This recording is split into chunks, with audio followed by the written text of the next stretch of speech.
Hello বন্ধুরা, কেমন আছো সবাই? চলো আজ তোমাদের ক্লাস 6-এর ফ্রেগ্রেন্স বইয়ের যে রিভিশন লেসনটা আছে না, সেটাকে একদম ঝেড়ে পুছে সাফ করে ফেলা যাক। পুরোটা একসাথে রিভাইজ করব আমরা। রেডি তো? তাহলে আর একদম দেরি নয়, চলো শুরু করি। আজকের এই পুরো আলোচনাটায় আমরা ইংরেজির 5টা খুব জরুরি আর মজার জিনিস কভার করব। প্রথমে দেখব আর্টিকলস, মানে এ, অ্যান, দ্য কোথায় বসে। তারপর জানব নাউনের জেন্ডার আর নাম্বার বদলের খেলাটা। এরপর শিখব ভার্বের নানা রূপ আর টেন্সের ব্যবহার। বাক্যকে কিভাবে আরও সুন্দর করা যায় সেটাও দেখব। আর সব শেষে অ্যাডভার্বের জাদুতে বাক্যের মানে কিভাবে আরও পরিষ্কার হয় সেটাও জেনে নেব। তো আমাদের প্রথম টপিক হলো আর্টিকলস। ইংরেজিতে এ, অ্যান আর দ্য, এই তিনটে ছোট্ট শব্দের ব্যবহারটা ঠিকঠাক শিখে নিতে পারলেই কিন্তু অনেকটা কাজ হয়ে যায়। চলো এদের রহস্যটা কি সেটা জেনে নেওয়া যাক। আচ্ছা, আর্টিকেলসের না দুটো টিম আছে। ভাবো, একটা হলো যে কোনো একটা টিম, আরেকটা হলো ওই নির্দিষ্টটা টিম।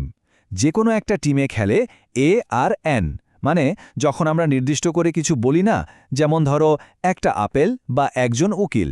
আর ওই নির্দিষ্টটা টিমের ক্যাপ্টেন হলো দ্য।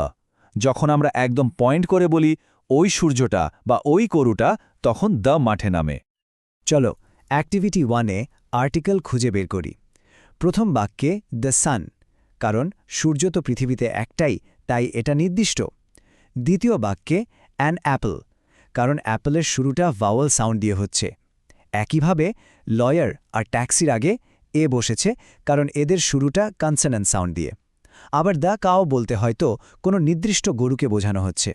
আর অ্যান আমব্রেলাতে ইউ এর উচ্চারণটা আয়ের মতো, যেটা একটা ভাওয়েল সাউন্ড। দেখলে কি সহজ। কিন্তু আসল প্রশ্নটা হলো কখন এ আর কখন অ্যান বসাবো। এর একটা খুব সহজ নিয়ম আছে। আমাদের শব্দের বানানের দিকে তাকালে হবে না, তাকাতে হবে তার উচ্চারণের দিকে। যদি কোনো শব্দের শুরুটা ভাওয়েল সাউন্ড মানে অ, আ, ই, এ, ওর মতো হয়, তাহলে তার আগে অ্যান বসবে। আর যদি শুরুটা কনসোনেন্ট সাউন্ড মানে ক, খ, গ, ঘয়ের মতো হয়, তাহলে বসবে এ। এটাই হলো আসল রহস্য। এবার এই টেবিলটা একটু ভালো করে দেখতে হবে, বুঝলে? এখানে কিন্তু একটা দারুণ ব্যাপার আছে। দেখো, ওল্ড লেডির আগে অ্যান বসেছে। কেন? কারণ ওল্ড বলতে গেলে অ সাউন্ড আসছে, যেটা একটা ভাওয়াল সাউন্ড। কিন্তু পরেরটা দেখো, 1 রুপি নোট। এখানে 1 তো ও দিয়ে শুরু, তাহলে অ্যান হওয়ার কথা, তাই না? না, উচ্চারণটা খেয়াল করো, 1 ওয়া তো একটা কনসোনেন্ট সাউন্ড, এজন্য এখানে এ বসেছে। এটাই হলো আসল খেলাটা। বানানের দিকে নয়, সাউন্ডের দিকে নজর দিতে হবে। বাকিগুলো তো সোজা, এগের আগে অ্যান আর লংয়ের আগে এ। আর গঙ্গা, ওটা তো পৃথিবীতে একটাই বিশেষ নদী, তাই ওর আগে সম্মান করে বসাতেই হবে। আর্টিকেলস তো আমরা শিখে গেলাম। এবার চলো নাউন বা বিশেষ্য পদের দুটো মজার দিক দেখি। একটা হলো জেন্ডার বা লিঙ্গ, আর অন্যটা নাম্বার বা বচন। দেখব এই শব্দগুলো কিভাবে লিঙ্গ আর সংখ্যা অনুযায়ী নিজেদের রূপ পাল্টে ফেলে। এখানে আমরা 2 ধরনের জেন্ডার দেখছি। বাঁদিকে আছে কমন জেন্ডার, মানে ওই সব শব্দ যা ছেলে বা মেয়ে উভয়কেই বোঝাতে পারে, যেমন ফ্রেন্ড বা টিচার বা ডক্টর। শব্দটা শুনে কিন্তু বোঝা যায় না যে সে ছেলে না মেয়ে। আর ডানদিকে আছে নিউটার জেন্ডার, মানে জড়বস্তু, যাদের কোনো লিঙ্গ হয় না, যেমন গোল্ড, চেয়ার, বক্স। খুবই সহজ, তাই না? এই স্লাইডে আমরা ম্যাসকুলাইন অর্থাৎ পুংলিঙ্গ থেকে ফেমিনিন অর্থাৎ স্ত্রীলিঙ্গে কিভাবে শব্দ বদলায় তার কয়েকটা উদাহরণ দেখছি। যেমন ল্যাড মানে বালক, সেটা হয়ে যায় ল্যাস বা বালিকা। ড্রেক মানে পুরুষ হাঁস, সেটা হয় ডাক বা পাতিহাঁস। একইভাবে নেফিউ মানে ভাইপো হয় নিস বা ভাইঝি। সান মানে পুত্র হয় ডটার বা কন্যা। আর ডগ মানে পুরুষ কুকুর হয় বিচ বা স্ত্রী কুকুর। এবার চলো নাম্বার বা বচন দেখি, মানে একটা নাকি অনেকগুলো। বেশিরভাগ শব্দ তো খুব ভালো, শেষে একটা এস বা ইএস লাগিয়ে দিলেই প্লুরাল হয়ে যায়, যেমন ব্যাম্বু থেকে ব্যাম্বুজ। কিন্তু ইংরেজিতে কিছু দুষ্ট শব্দ আছে, এরা কোনো নিয়মই মানে না, এদেরকে আলাদা করে মনে রাখতে হয়। যেমন ধরো একটা অক্স, কিন্তু অনেকগুলো হলে অক্সেন। একটা টুথ, অনেকগুলো হলে টিথ। আর একটা চাইল্ড, কিন্তু অনেকগুলো হলে চিলড্রেন। এই স্পেশালগুলোকে কিন্তু একদম মাথায় গেঁথে নিতে হবে। চলো এবার আমরা বাক্যের একদম হার্ড অর্থাৎ ভার্ব বা ক্রিয়াপদ নিয়ে কথা বলি। ভার্ব ছাড়া কোনো বাক্যই সম্পূর্ণ হয় না, আর এই ভার্বগুলো সময় অনুযায়ী নিজেদের রূপ পাল্টে ফেলে। কাজটা এখন হচ্ছে, নাকি আগে হয়েছিল, নাকি পরে হবে, এই সময়টাকেই তো আমরা টেন্স বলি। এই স্লাইডে আমরা ভার্বের 3টে প্রধান রূপ দেখছি। প্রেজেন্ট ফর্ম হল ভার্বের আসল রূপ, যেমন রাইট।